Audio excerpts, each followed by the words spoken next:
Every day, something dramatic happens in the Caribbean that affects our lives. We'll give you the details. We'll give you the facts on Caribbean Perspective with Eddie Frederick. Host Eddie Frederick. So glad you can join us. Trinidad and Tobago's Parliament convened an extraordinary sitting to amend the recently proclaimed Procurement Act on Wednesday. This story takes the lead in today's edition of Caribbean Perspective for Friday 21st July 2023. Details after this important message. Hubbard's Multi-Department Mount Gay and Hubbard's Tire Bay, located at the Building Supplies Compound in Grand Anse, are reminding the motoring public that another round for licensing and inspection has begun. Just arrived on new shipments of quality furrowed and torque tires to fit all makes and models of vehicles at competitive pricing. Shop early to avoid the hassle of long lines. WhatsApp them on 473-405-5482. Hubbard's, quality service, affordable prices.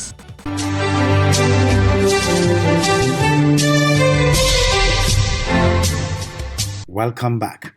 Exemptions are part and parcel of the modern procurement laws globally, according to Minister of Finance Colm Imbert, who was speaking at the extraordinary sitting of the House of Representatives of Trinidad and Tobago, called to amend the recently proclaimed Procurement Act on Wednesday.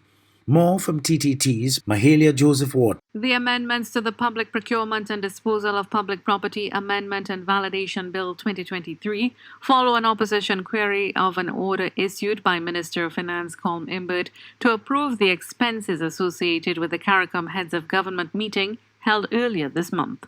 The minister made it clear that the government's intent is not to totally remove the procurement process for the procurement of goods and services of up to $1 million, but to simplify the procurement process in relation to goods and services. I will demonstrate by global reference that the introduction of a procurement threshold of $1 million for goods and services is not unusual, egregious, worrying, abnormal, and does not water down or erode the objectives of the Act. On the contrary, the introduction of a threshold will bring certainty to the vast amount of small and micro enterprises in this country. As it pertains to concerns by the government on the length of time it takes to procure goods and services, Opposition Leader Kamala Bissau-Bissessa said regulations currently exist to treat with those concerns. So you do have exemptions. You do have provisions within the law. I don't think all of us could have sat in this parliament and say, if an emergency arises, you can't do nothing, shut down the government will grant a standstill. I don't think we were that dotish. Clause 4 of the bill would introduce a new Section 58A to provide that the procurement of goods and services of up to $1 million are exempt from the Act. This exemption is subject to regulations made by the minister. Clause 5 of the bill would amend Section 63 of the Act to empower the minister to not only act on the advice of the office, but also in his own discretion. Mahalia Joseph Wharton, TTT News. In the meantime, Chief Secretary of Tobago, Farley Augustine, is claiming police investigations into the leaked audio clip are being guided by members of the People's National Movement. In a special sitting called by the Assembly on Wednesday, Mr. Augustine confirmed that the home of former Chief Administrator Ethelyn John was searched by police and her electronic devices seized. He also informed that search warrants were issued for Deputy Chief Secretary Dr. Faith B. Israel and himself. Details in this comprehensive TTT News item. Secretary of the Tobago House of Assembly, Farley Augustine, used a video recording of a meeting he had with a man identified as Akil Abdullah on July 7th. To support claims of interference in a police investigation. The man, a member of the Progressive Democratic Patriots, admitted to recording the controversial audio clip involving the Chief Secretary and the Education Secretary at a party meeting. In the video, he also claimed he had been collaborating with members of the People's National Movement. The gentleman said, and I quote, "I was approached by Ansil. We spoke, we had an agreement. I also met with other PNM affiliates. I also met with the infamous Warner Keon. That too is on my phone. And we planned to discredit, disgrace yourself primarily and the administration, the current administration. Week before Friday, I went to Trinidad. They took me to Trinidad, met with the police, had 2 rounds of, I don't want to say interrogation, but witness submissions. The Chief Secretary also shared a video recording which he said was taken on July 12th, where Mr. Abdullah claimed he was paid over $200,000 to sign a statutory declaration pertaining to the viral audio clip. He also claimed the Prime Minister was part of the plan. The same Mrs. Ali, in whose name the warrants are made out, and who is leading the investigation, it is being alleged by this whistleblower, sat in the same room with the Prime Minister, same room with the political leader of another party, as irrelevant as he might be. And, Madam Presiding Officer, this information was brought to me before the warrants were even done and issued. Mr. Augustine said he has taken legal action.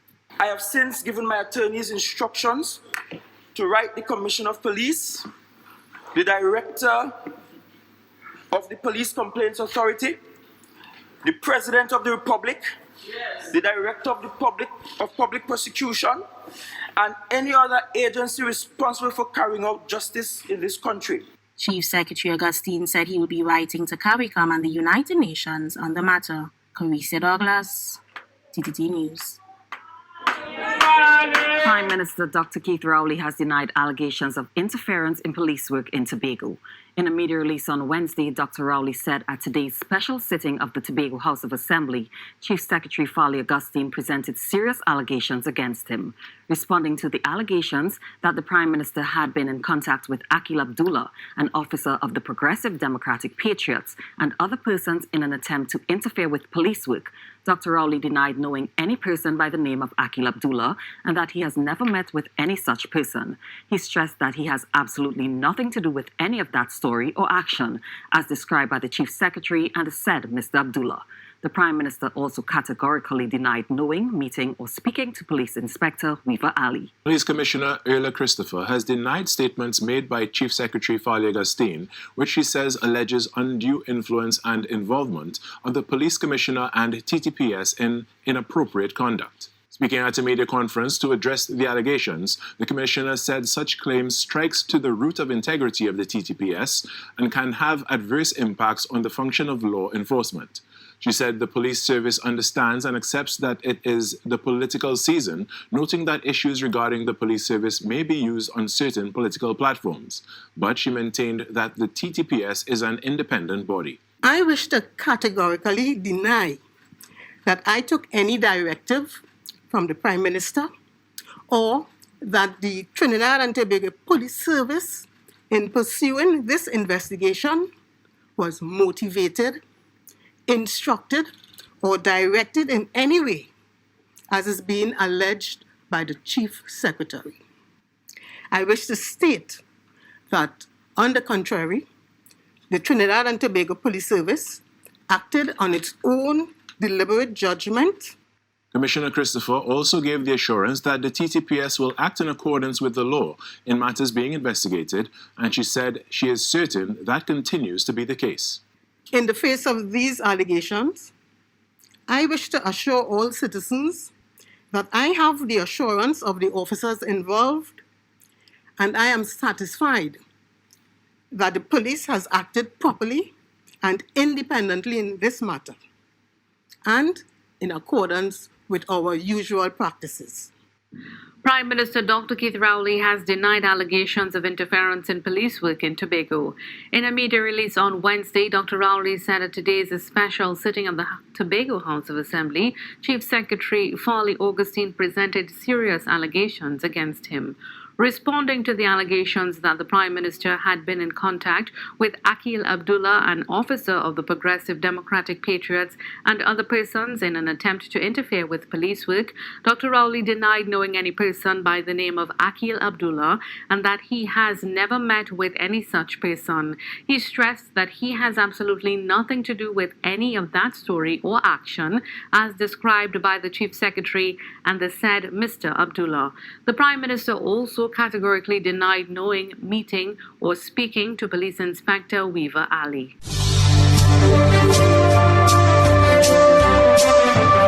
You're listening to Caribbean Perspective with Eddie Frederick.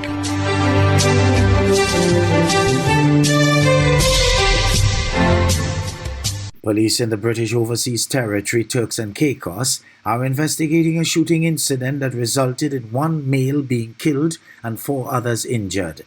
This item leads HGP's regional roundup with Renata Burnett. The incident took place on Tuesday around 12:51 a.m. outside the Shisha Lounge located in Grace Bay. Head of Crime, Safeguarding and Public Protection Superintendent Dean Holden said an incident occurred outside the Shisha Lounge during the early hours of this morning.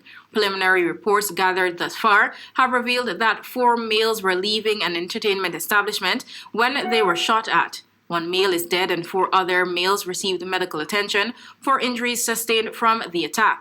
Acting Commissioner of Police Rodney Adams, in condemning the attacks, said these criminals continue to show their brazenness and disdain and lack of respect for life. The attack occurred against a targeted group in full view of innocent bystanders. In Trinidad and Tobago, health authorities on Tuesday urged the population to follow all protocols regarding the spread of monkeypox virus as they seek to manage the outbreak. A statement from the Ministry of Health said that the country had recorded a 3rd case of the virus on Monday and that all 3 cases of the monkeypox virus are in home isolation and do not require hospital care at this time. Additionally, 2,800 doses of the vaccine were procured to be administered to non-symptomatic close contacts and healthcare professionals in any facility where a patient would be warded. To date, no vaccines have been administered, the ministry said in the statement. During this period, the Ministry of Health ensured that all protocols for testing, contact tracing, and isolation were implemented, inclusive of sensitization of medical professionals. The statement said, adding that the Korea Hospital has since been designated as a facility to care for any patient that may require hospitalization if necessary. Finally, in Haiti, the European Union says it is providing emergency funding of Euro 10 million in response to the unprecedented increase in humanitarian needs in Haiti. It said that this brings the humanitarian funding committed for Haiti this year to Euro 18.5 million. The EU said that people in the French-speaking Caribbean community, CARICOM country, face the consequences of overlapping crises fueled by widespread violence, the ongoing economic collapse, and cholera epidemic. It said the number of people in need of humanitarian assistance in Haiti has doubled over the past 5 years, reaching 5.2 million, nearly half of the country's population. In relation to the total population, the percentage of Haitians facing levels of emergency food insecurity is the 2nd highest in the world, the EU said, adding that rapid worsening of the situation in Haiti has also induced mass exodus and spillover of the humanitarian crisis to other countries in the region. Insecurity in Haiti has reached unprecedented levels, with at least 1.5 million people living in gang-controlled areas, deprived of freedom of movement and lacking access to food or safe water. Children, the elderly, and women are particularly exposed to abuse, exploitation, and violence, including sexual and gender-based violence. I'm Renata Burnett. Stakeholders at home and abroad are waiting to see how the recent so-called diplomatic row between Jamaica and the U.S. would unfold.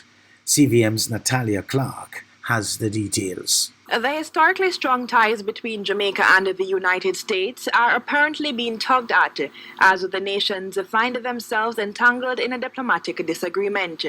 CVM Live understands the potentially seething cauldron stems from Jamaica's commitment to preserving its culture and upholding its laws by refusing to facilitate the accreditation request of the spouse of an American diplomat. It's understood the duo is recognized as a married couple in the USA, but same status cannot be recognized in Jamaica, as a same-sex marriage is illegal. Checks by CVM Live revealed both parties are dismissing claims it has escalated to a diplomatic row, but more so, a request which was denied. It's been further speculated the U.S. government has rejected a request from the Jamaican government to extend the stay of 3 Jamaican diplomats and consulates, including Ambassador Audrey Marks and Consul General Oliver Mayer. Our sources, however, say this denial is in keeping with the U.S. government's move to review its extensions globally and not unique to Jamaica. We were told that the embassy would issue a release Tuesday evening, which was not delivered up to news time. Meanwhile, the Jamaica Coalition for a Healthy Society has commended the Jamaican government for standing firm in their decision. In a release on Tuesday, JCHS accuses the American government of attempting to impose their LGBTQ+ culture upon Jamaica. They further explain their belief that such practices go against the foundation on which a healthy society can be built. Natalia Clark, CVM Live. The hurricane season is now upon us, so we as Caribbean people need to remember to think safety and be prepared. Avoid venturing outside during a storm or hurricane, especially if there are strong winds. Rooftops and other debris are often blown about and can cause great damage.